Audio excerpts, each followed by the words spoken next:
Here's a little windowsill update. I've got 2 tomato plants now. I'm waiting for them to grow, and one beautiful strawberry, which is already being very productive. Trying to crank out some fruits. I swear these grew probably to twice their size within the span of a couple of days.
Is that no deadly or something? Yeah. Well, it's poisonous, but it doesn't usually grow in Scotland, that's the thing. It usually grows on the continent.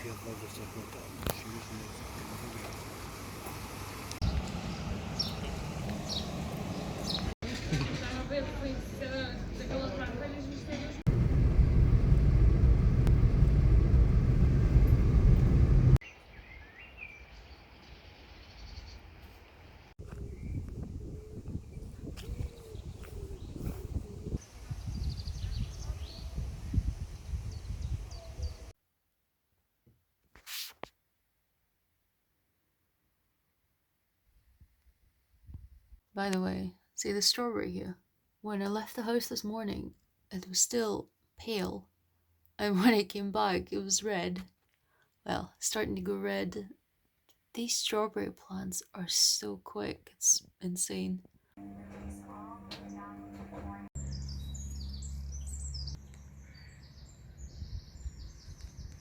Oh no, the snails got to it before me. Wow. Luckily there's more. He's not gonna take it? It's not quite ready yet. I'm taking it. Okay.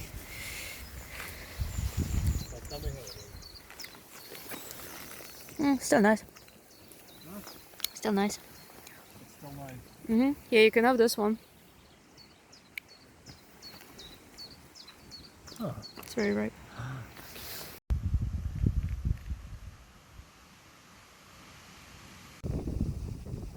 These trees are called paper bark maple, and you can see why. It really does look like paper peeling off.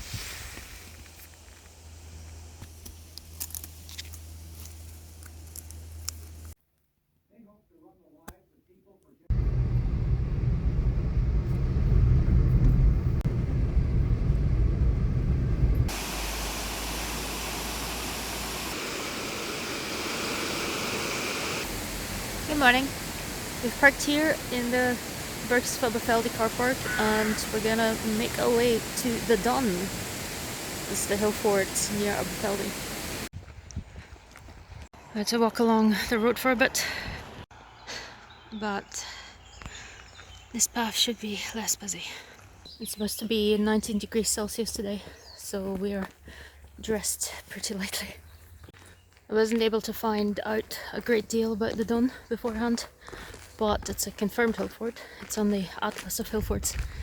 So why not go and have a look? There's supposed to be a wall there, but not many internal features. So we'll see.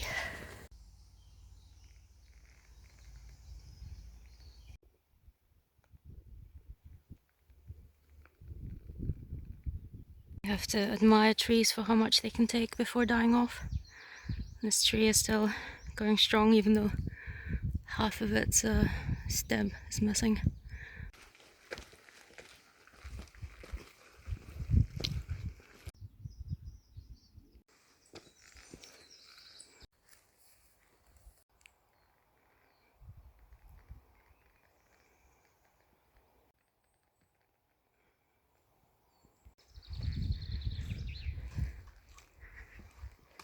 Thank you.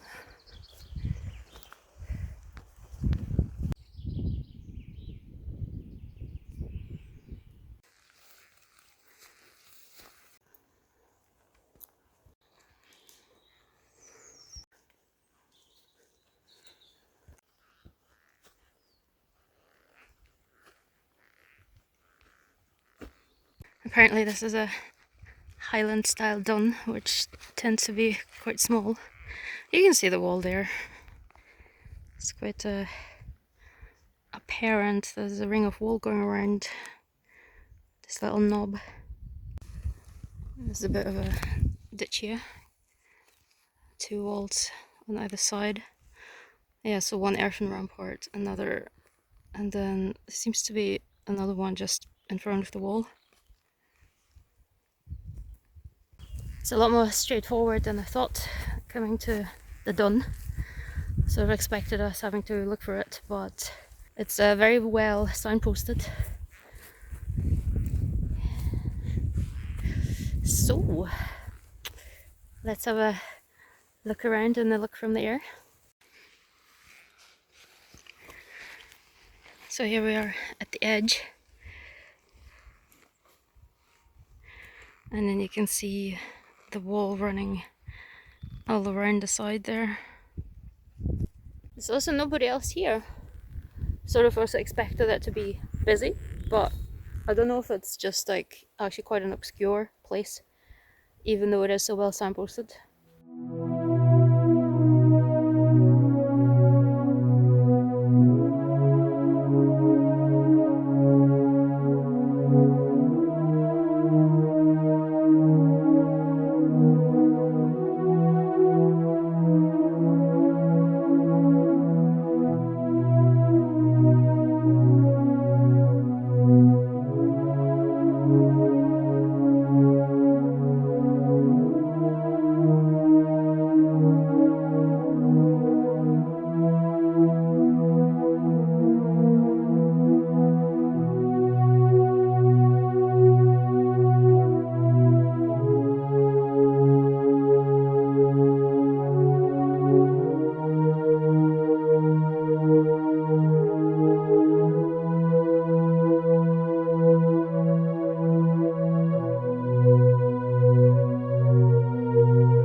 My verdict about the place is that it's really nice. We were pretty much private here, nobody came. It's a nice area which is surrounded by the forest. It just feels very protected, and the weather's good as well. The view is not bad at all from this Hillfort. Obviously these trees would have probably not been here, otherwise the view would be even better from this point. But it was a little bit reckless with the drone. It's a type of drone that when you grab it, you can turn it off. And I grabbed it in a funny way, and it sort of bruised my finger there. Propellers. Yeah. And in a funny way, it's reassuring that this is what a propeller does, that it doesn't cause any more damage than that. I also have a tiny tick on me. I think that's a nymph.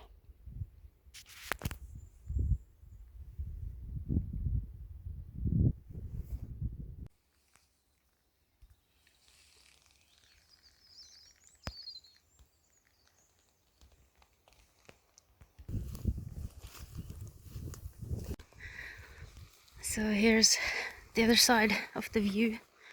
Just quite beautiful. You see Schiehallion, and I think the other ones are probably Ben Lores.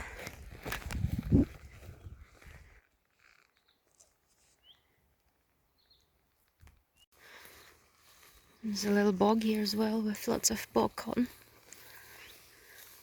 And if you know me, you know that I love my bog cotton.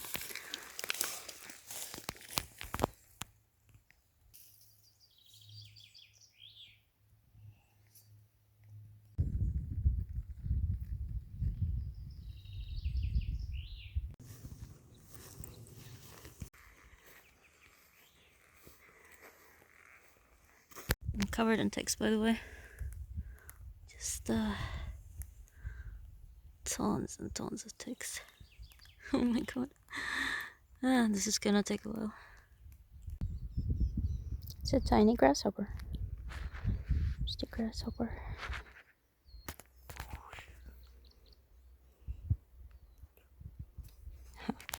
Yeah, so basically, come here when it's cold and there's no ticks. Or stick to the path. It took us pretty much exactly 1 hour to get from the Birks car park to the top of the Hillfort. That is with me though, and I'm pretty slow. So if you're a fast walker, it might take you 45 minutes. So as far as I'm concerned, I would recommend going up to the Hillfort and just be mindful of ticks and the tall grass. So thumbs up from me for this Hillfort, the dun near Aberfeldy.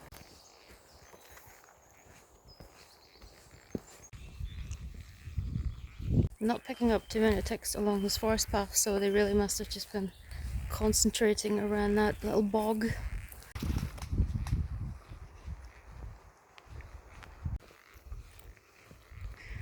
Before we leave, I want to have a little look at that house down there. I don't expect anything to be there, but I just like to explore.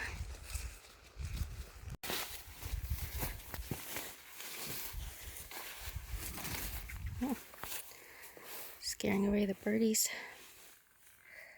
It's probably just a shed used for cows or sheep or something. Or is it? Is it perhaps somebody's house? No, it is actually somebody's house. So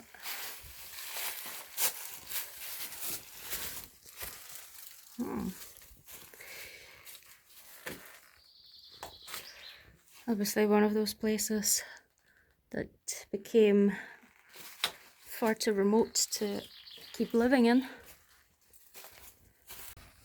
I'm too curious for my own good. It's like really just tons of bird poo.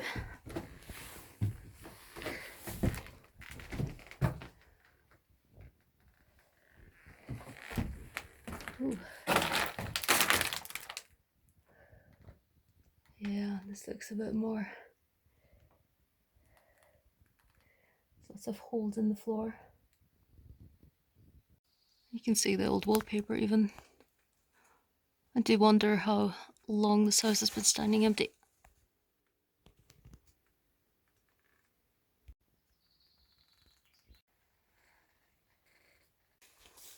And then there's a shed here, which to me looks like some kind of animal would have been kept in here. Interesting place.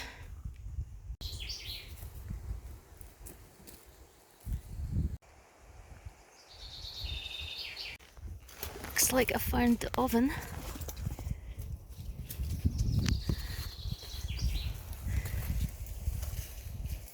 I wonder if you can figure out what time period that's from by identifying this. Weem Forest is right on the other side of this, and there was a similar abandoned house on the path around Weem Forest as well. I think it's more to do with the way these houses are built. So that one had a corrugated roof, and I think people would have started to abandon these type of houses rather than remodernize them. But if any of you watching know much about these kinds of abandoned houses, then I'd be happy to learn.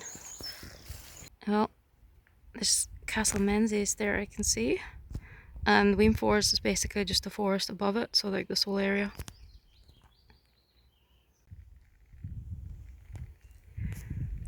So there, that whole forest is Weem Forest. And I've been there before. I think it was a vlog probably 2 years ago that we went there.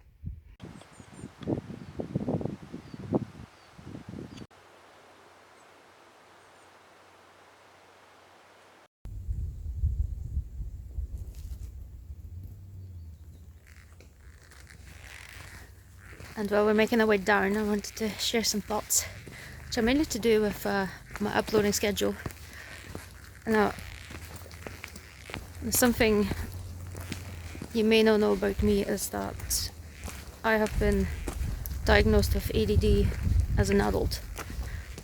And as a child, it didn't really present too much difficulty for me because I have a good memory.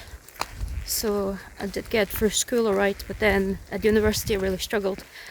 I tend to be the kind of person who procrastinates heaps and then scrambles to get everything done last minute.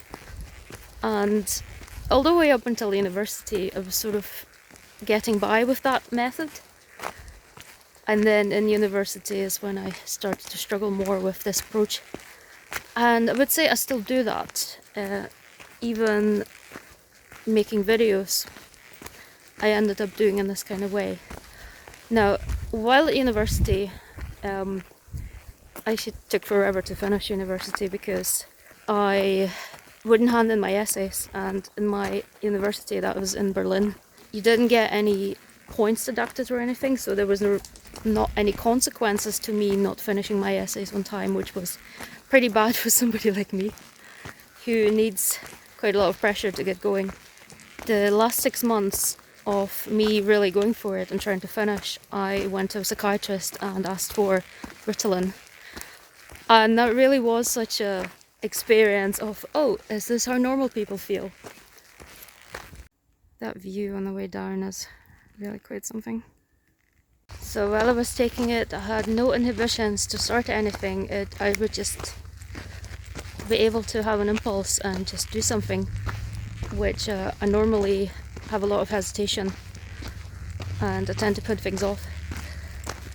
So I find taking a medication like that pretty unsustainable, and it really messed up my dopamine system while I was taking it and afterwards. So I'm looking for ways to just help myself, basically. But what I found is that when I was editing videos, I would often stay up the whole night just to get it all done in one go. And the problem is, the older I get, the more difficult it becomes. So I'm really trying to find ways to do this kind of work more regularly. Just, sit down in the afternoon, maybe every afternoon in the course of a couple of days, and do it like this, which is obviously a lot more sustainable and a lot less leading to burnout and stuff like that. And I've been luckily able to use a friend's flat because they're on holiday, and that was really nice because it's kind of like having an office. So I just went there and did my work because that's sort of what I came to do. It was cute. There was cute cats as well to keep me company, and maybe that's part of the problem. There's just so much distraction around my own flat, especially when the internet is there. So that's why at some point I decided that I would put quality over quantity, and as a result the videos were sort of becoming more sporadic rather than weekly, as I managed to have it for a while. And that was me staying up all night to bring out the video at the end of the week. So I'm learning how to do it in a new way. Hopefully eventually I will figure out how to overcome this this way of doing things. That looks like I got bitten. I got bitten by my drone. So be careful with these things.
This is the ghost tree that I showed you last time with the interesting white flowers, and when you just see it without the flowers, it's completely unassuming and you wouldn't really notice it.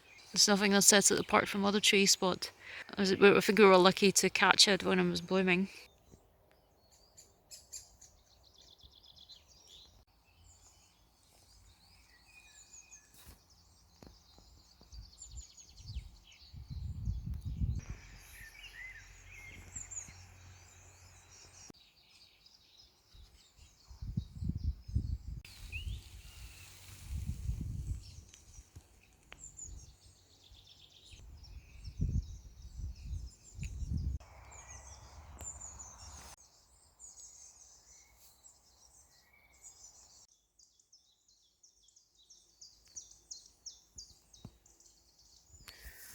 I found a blueberry.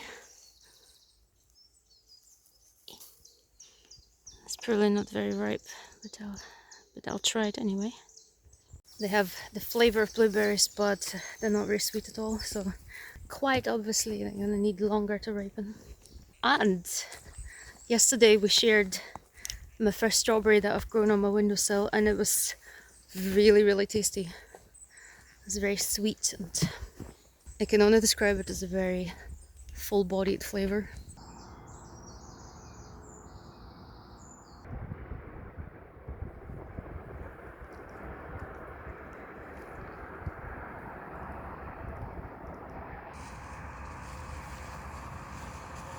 Look at all the grains that have ended up here.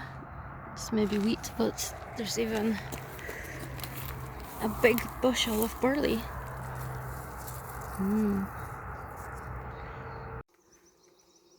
Can you hear all the bees?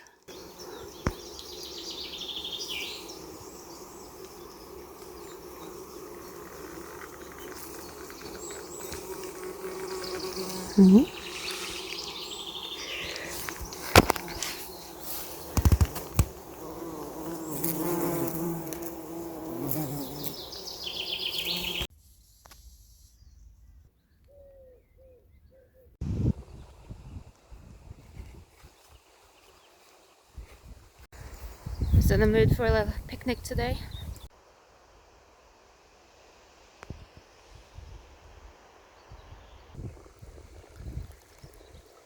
Here's my little modest picnic, and it's pretty windy as well. But because it's hot, it's not too bad.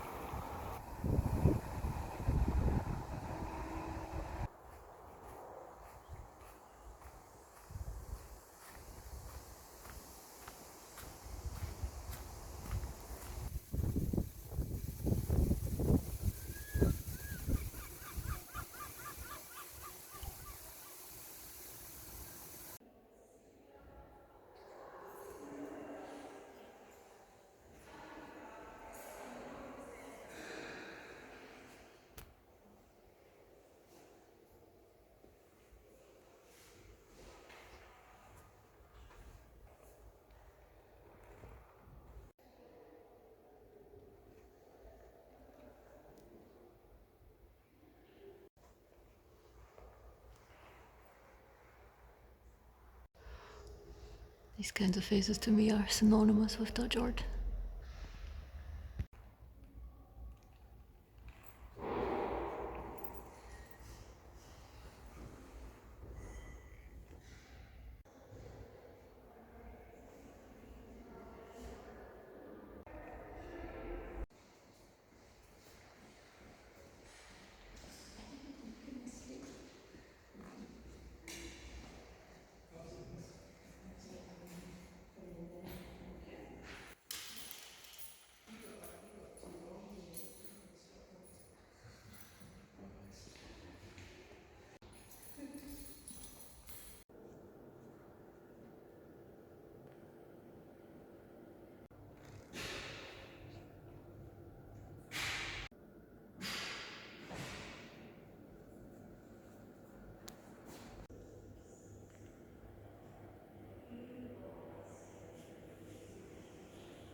Oh my god, I am excited. I can smell them from here.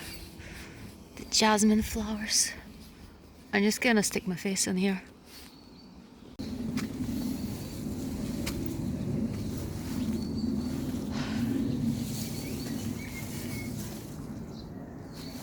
I want one. I want a big garden and I'm gonna plant. Oh, get beasties on me. I want a big garden and I want to plant jasmine.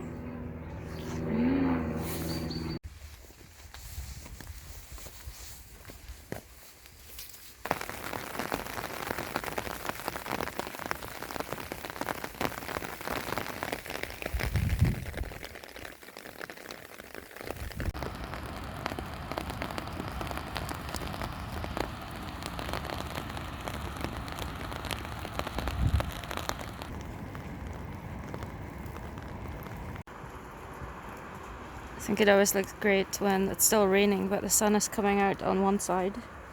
So this is all bathing in sun, and on the other side it's still raining.